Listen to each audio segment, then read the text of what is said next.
Welcome to the Deconstructing Data podcast and live stream. I'm Jessie Lezak, fractional CMO at BDEX, along with David Finkelstein, BDEX's founder and CEO. How's it going? A week, I think it's been since the hurricane came through. Yep.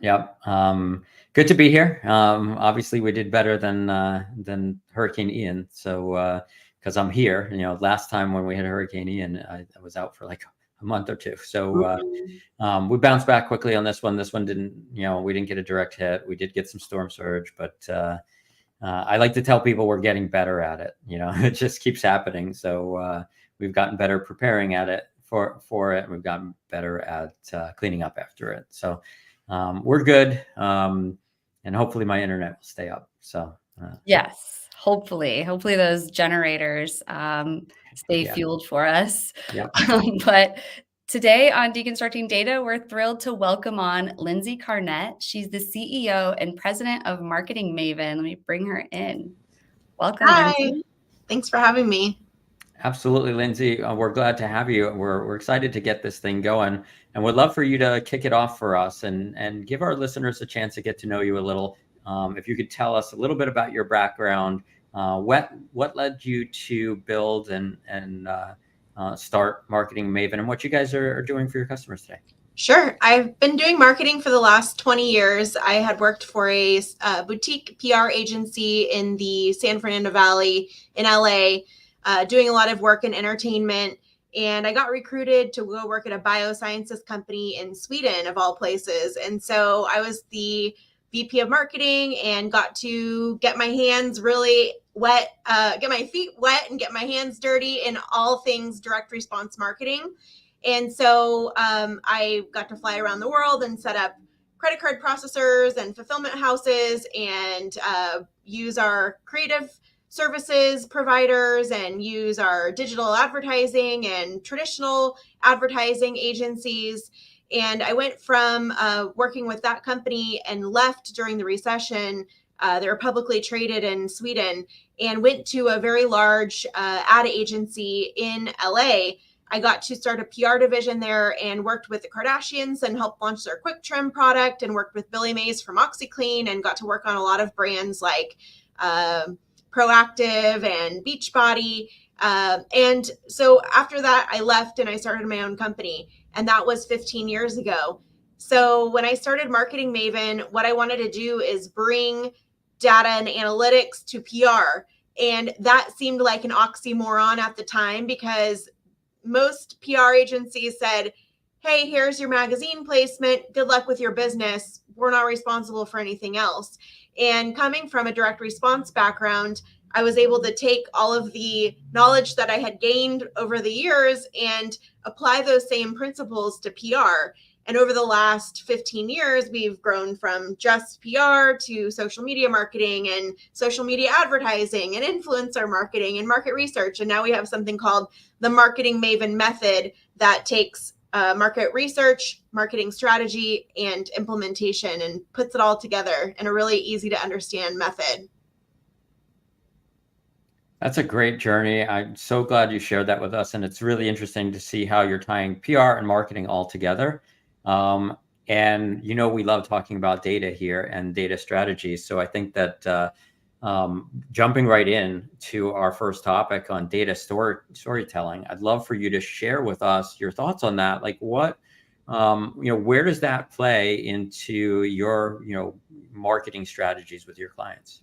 Sure. Data plays a huge role because we use data in storytelling. So when we talk about market research, it isn't the traditional, all right, we're going to have a focus group and this is going to cost you $100,000 or $200,000 and take a year to do.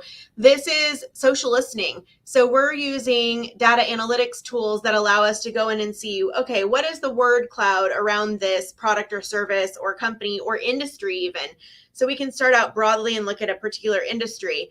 What are people calling this industry? For this chair, for example, we did a lot of research to find out what are people looking for when they're looking for an office chair versus a home office chair, and what functionality are people looking for? And we found out, mid-back is a term that people type in quite frequently, and mid-back wasn't a term that was being marketed. So we utilize that terminology mid-back when we were marketing this chair. The other thing we found out is everybody wants an ergonomic chair, but nobody knows what ergonomic actually means. So if we had blog content about being an ergonomic chair, or if the news article said that this is an ergonomic chair, or if they even put on their website, this is an ergonomic chair, then people are like, oh, good, I've been wanting an ergonomic chair. So this helps us. And same thing with sentiment too. What we do is we identify who are the competitors. And so we'll find the positive, negative, neutral sentiment about the competitors. And when we look at the negative sentiment about the competitors, without going and bashing a competitor, we will use those negative pieces that we find to identify unique selling propositions for our clients' products or services.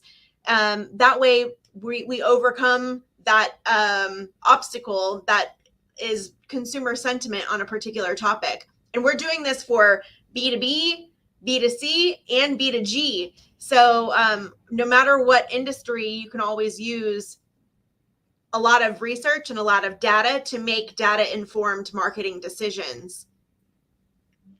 Yep, I think you came to the right show. Yeah, those are all great examples. And it leads me to sort of ask, like, how does AI play in this? Because, I feel like there can be a lot of learning can happen about exactly what you're talking about, understanding those trends, and the sentiments of what's going on in the industry. There's probably a lot you can do with respect to, using AI to do that kind of research as well. Yeah. So we use machine learning to do a lot of this research, and our tools that we've been using for the last 10-ish years have been getting smarter and smarter and smarter. And so the persona development that we used to do is 10 times better now, because we're able to identify what are their psychographics, what's their behavioral data look like, and what sort of media are they following, and what sort of influencers are they following. And so when we come up with an influencer marketing strategy, we will take the personas and all of the influencers and all of the media that they like, and then back into, these are the types of influencers that we want to work with on behalf of this client because they fit in with these personas. So like with this chair company, they were just doing traditional advertising to the person that we called seasoned Samuel, who might be watching traditional television on CNN, CNBC, Fox News. And we identified Modern Mary and Cool Candace and Successful Steven. And so we built out an influencer marketing campaign so that we would be able to create a new revenue channel for this company to be able to be selling to consumers that fit these other personas through digital channels using influencer marketing. It's brilliant. It works. It works so well. Yeah. Are you still seeing an increase in influencer marketing? Because sometimes I'll hear rumors that like influencer marketing is like the new ad, like people don't want to be advertised to. And so people don't want to be influenced by paid influencers either. Our influencer marketing campaigns are still outperforming traditional advertising. And this is because of the following. We don't just have them post the content and we're done with it. Kind of like the PR example that I gave. I didn't say, here's your magazine placement. Good luck with your business. It's not like have the influencer go post this organically. Good luck with your influencer marketing. It's the point of it is to negotiate rights to the content with the influencer. I don't really care if they post it or not. When they post it, it's icing on the cake. What I want is that content so our team can go splice it and dice it and turn it up into really great digital ads. And then we put budget behind it, we do the targeting, et cetera, and then launch those ads. And then they're outperforming traditional brand ads. That's incredible. Yeah. People connect with people. So on this topic of data storytelling with sentiments, trends, and keywords, before we move on, is there anything else you want to touch on with either trends or keywords? Yeah, just going back to the AI piece, a lot of people think, okay, I can just have AI write my blogs. Well, Google is penalizing people for using AI to write blogs. And There are other platforms, like if you're familiar with Forbes Business Council or Forbes Technology Council, you actually have to, when you sign up, say, I will not use AI to write this article. So that is extremely important. The over dependence on AI that a lot of companies are having because they said, oh, we're so savvy, we can just do it this way. They don't realize that they're actually getting penalized for it. And if they come up with responses for media using AI, then the media sniffs those out and then they're blacklisted from being interviewed again. So that's my warning for the show is for all the viewers out there, don't don't become overly dependent on AI. Still generate your own thoughts, and you can use it for inspiration. So if you're going to do a blog editorial calendar, for example, you could still come up with, okay, what are these themes? And it is important to do the research on the front end to identify what are all the keywords and what are all the long tail keyword phrases. All of these things still do the practice, but when you go to finally execute it, make sure that you're using your own brain. Yeah, it's true. You have to, you can't just accept the content that the AI creates because it can be detected, Yeah, absolutely. There's tools to detect whether this was written with AI. Luckily, we joke about this all the time. Luckily, what we're doing right here, can't be AI generated yet. So we know that this is real content, Yeah, I promise I'm me. It's not a hologram, holographic person. Exactly. We do need a deep fake of you though, David, I feel like. Yeah. For those moments when the internet goes out. Yeah, that would be. But moving on to another topic, managing your online reputation and digital footprint. Oh man, I mean, we were just talking about managing your reputation with AI and not overusing it because there are detection tools out there. Mm-hmm. What else can we do to manage our online reputation and digital footprint? Well, I think it's kind of a weird thing. It's kind of like, think of yourself as a baby. Now children, like, it's almost like you're fingerprinted, and your digital reputation is kind of like your fingerprint online. And so it is really important that you are analyzing what's out there about you. I don't know the last time that you've Googled your own name, or if you have Google alerts on your own name. I definitely recommend purchasing, like on GoDaddy, you could go purchase your first name, last name.com, and even just register for the handles for Instagram or for TikTok, etc. I made a personal business decision. I don't want to have TikTok for my personal brand. So I chose not to do anything on TikTok. And there happens to be another Lindsey Carnett, and she is a reporter for the San Antonio Express News, and she has the TikTok account. And so that could be confusing out there in the real world. So even if you don't intend on using that platform, still get the handle, and then you could just hide the page, but at least you own it. But I got my own first name, last name for a website, and set up my Google News searches. And if you have a business partner, you should do this for your business partner too. And also do it for your business. All of these things are critical in maintaining your online reputation. Yeah, I remember years ago. So years ago, I owned an internet service provider, and this was in New York, New Jersey. But there was also another David Finkelstein that coincidentally also owned an internet service provider in Florida. And it was like the weirdest thing. So I only found out about that because my parents were in Florida at the time and I was in New Jersey, and they signed up to, get internet access with this company. And the owner was David Finkelstein. It was like the weirdest thing. And we both had similar businesses in different, locations. It was so weird. That is too ironic. Oh my gosh. Yeah. So that's good advice. At least go own your name as a domain on all these different channels, even if you're not going to post. Yep.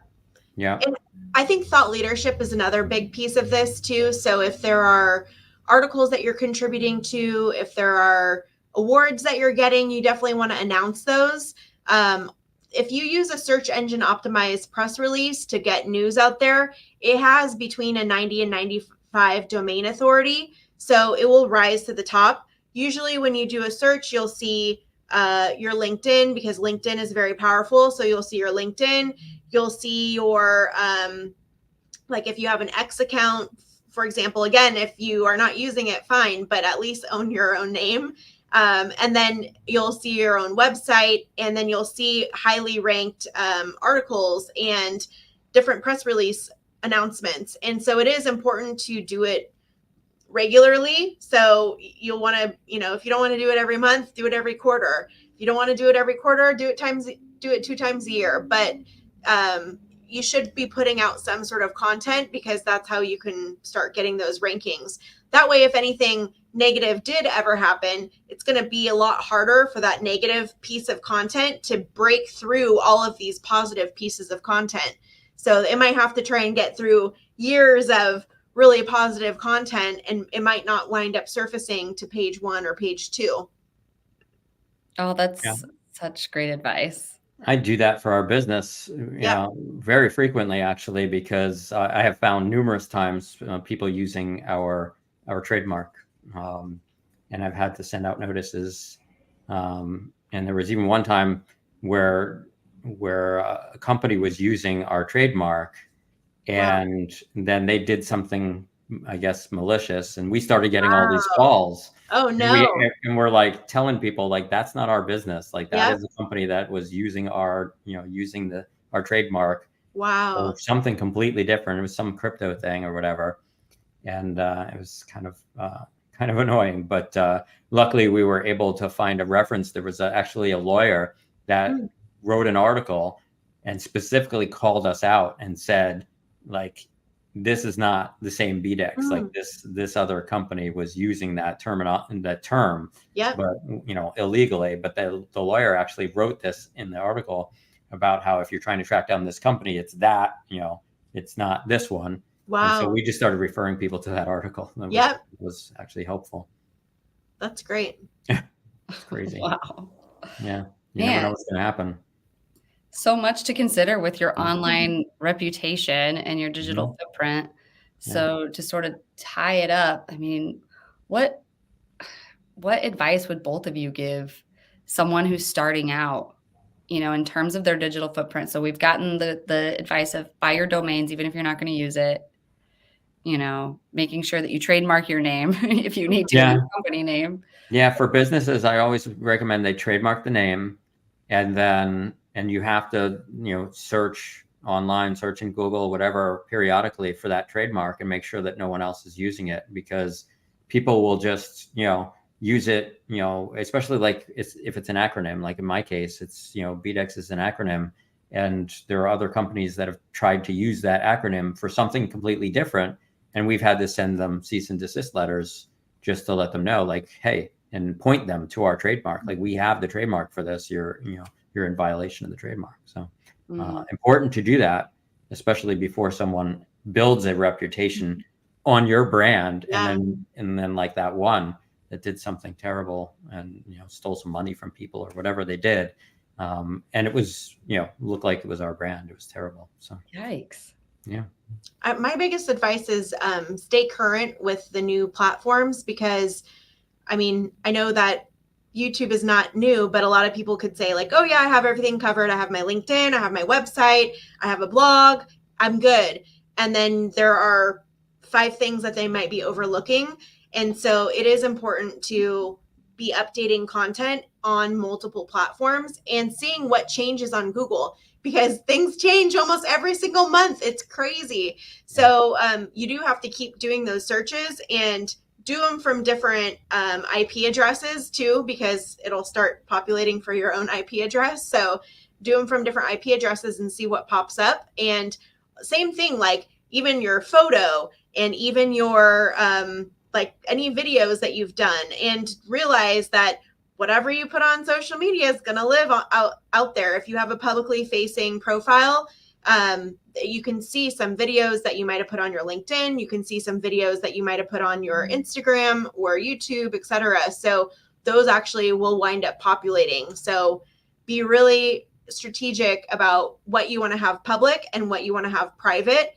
If you want to have your family stuff private, then mark it on private. If you want to have all your business stuff public, then put it public and make sure it's just your business stuff.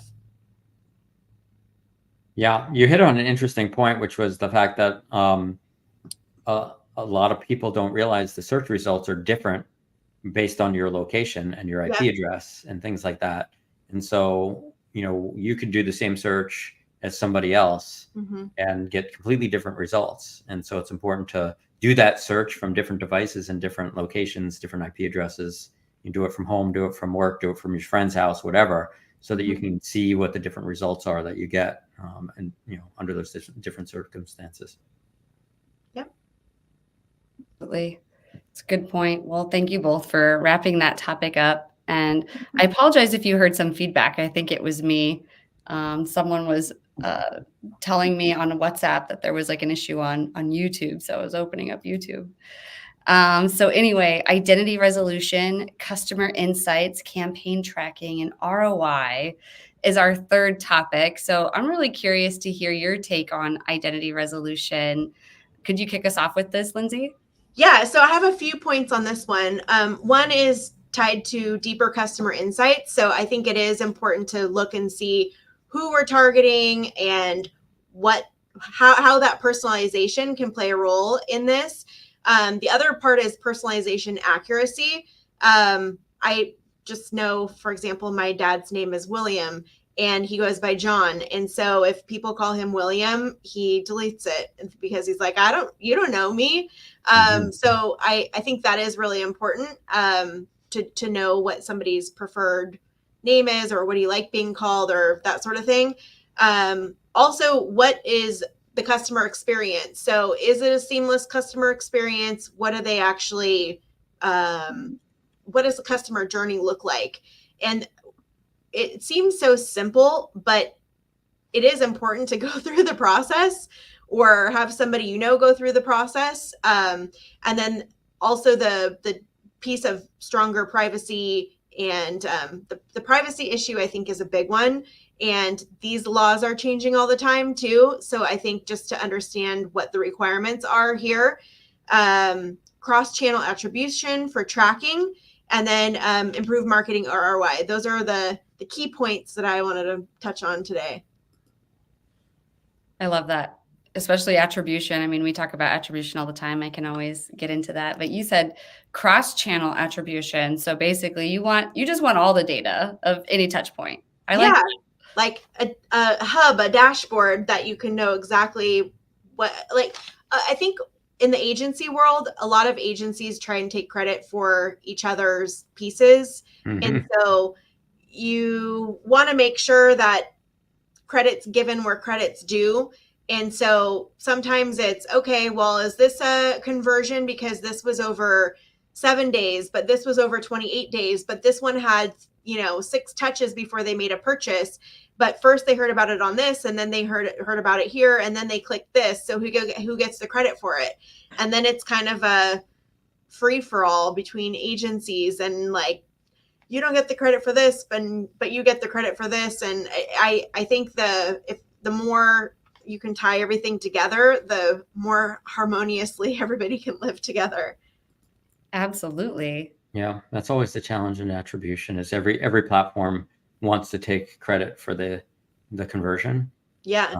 And it's often difficult to know which one is the actual one that generated the conversion. Yep. And the truth is, it could have had many touch points. It could have touched this agency's work and that agency's work and the ad and everything else, and so it's hard. Yeah, I mean, if you're retargeting, or you're targeting across multiple channels, there are multiple, channels that drove that conversion 100%. The problem is making sure that you're not double and triple and quadruple counting them. Right. Right. And then do it? Okay, you get a third, and I get a third. It's never calculated that way on the conversion side. Right. So, but maybe it should be, so it doesn't count as 3, Right. Well, yeah, exactly. Definitely. Oh man, so much to consider there. But with identity resolution, customer insights, and campaign tracking, anything else either of you would like to add on this topic? David, with identity resolution, Yeah. I feel like, yeah, you want to Yeah, dig. well, I mean, it's getting more and more popular now there are obviously, you know, we're in this business and there's others that are in this business as well on the identity side with respect to identifying anonymous visitors. And so it's getting more and more popular with more companies out there that are using technology to identify anonymous visitors and use that for retargeting. But also, I think it's really important to mention the importance of that for attribution as well. And so, you know, we've done campaigns, like we've done direct mail campaigns even, where we've used our pixel for attribution, so that, you know, you might be in sort of the brick and mortar world sending out something that is a direct mail, you know, piece that's getting mailed to somebody. But, you know, if we're able to put a QR code or a website on there and get that person to go to the website, and then we're able to track that they went to the website, it's really, you can get some really interesting data out of that with respect to attribution, and understand, you know, which of those channels are working really well for you, or which, you know, promotional items, you know, are working to generate those conversions. So there's a lot of tech today that is, you know, is around both the identification of anonymous visitors, but also the attribution, you know, using that for attribution as well. That I think is important for people to understand that exists, because I don't think there's a lot of people that don't, you know, that come to us and they're just like, hey, you know, we're trying to figure this out. And then we go to them and tell them, hey, this is how we'll do it. And they're like, wow, you know, you can do that. So it's important for people to understand that this technology exists and it works, and it's really helpful. The thing I'm concerned about, just recently, I read something, I think it might have been from local police department, but they said there are now QR code scammers out there. And so there are bad actors, of course, that are taking QR codes and putting them on different things, and then people scan them and then get scammed. And so I'm concerned that it's going to, you know, if that becomes a huge thing, then it could decrease the rate of utilization for QR codes for different things. Because since the pandemic, there's been that great adoption of the utilization of QR codes. And I'm hoping that the bad actors don't slow it down, because it's a really an effective tool. Yeah, it's interesting. I mean, you know, when it comes to direct mail is expensive. Yeah. So, but yeah, I've seen QR codes used in some weird places. And you got to kind of wonder, I mean, like if you go to the gas station, yeah, like literally next to the gas pump, there's a QR code. Like, what is that? Sticker. Yeah. Somebody, instead of doing the scanning your card, then you just do that instead, and then they get you that way, I guess. Yeah. Who knows? Like, yeah, I mean, there's some really weird, I've seen QR codes in some weird places like that. And I'm like, it says, you know, pay with your phone or whatever, but like, I don't know what that is. You know what I mean? What app is that going to, or is it going to, is it just steal my credit card? No, thank you. Wow. Yeah. So I can definitely see that. But I would think that in direct mail, that would be difficult because it's expensive to send direct mail, but agree totally. And I have seen and heard of those QR code scams that are out there. So yeah, it's crazy. Yeah. QR code scam. That's the first I've heard of that. It's like, well, beware. Keep your eyes peeled. Sheesh. I will. Well, man, I'm curious if for those listening, there's like 2 on LinkedIn and 1 on Facebook right now. Have you ever heard of a QR code? Let us know.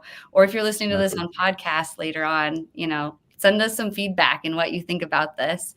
But with that, let's get into our final topic that we go through with all of our guests, Lindsey, and that is tech stack. What are some of your favorite tools in your tech stack? Well, they're pretty practical. One is HubSpot. So we use this for, you know, sending emails and capturing leads and segmenting leads and all sorts of things. Another one is Sprout Social. Sprout Social is really fabulous for us for a scheduling platform for social media marketing. It also allows our clients to go in and do approvals straight there or make edits to content before it gets posted. We're using a lot of different tools for the Marketing Maven method tied to our market research. So that is probably a suite of like 10 different platforms where we're identifying influencers, identifying media, identifying the conversations online.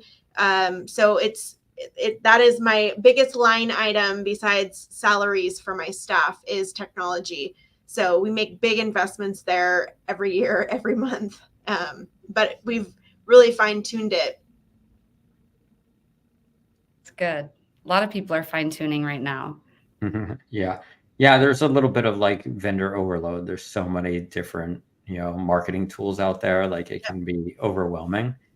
I think it's streamlining to those that are the most important for your day-to-day. Yeah.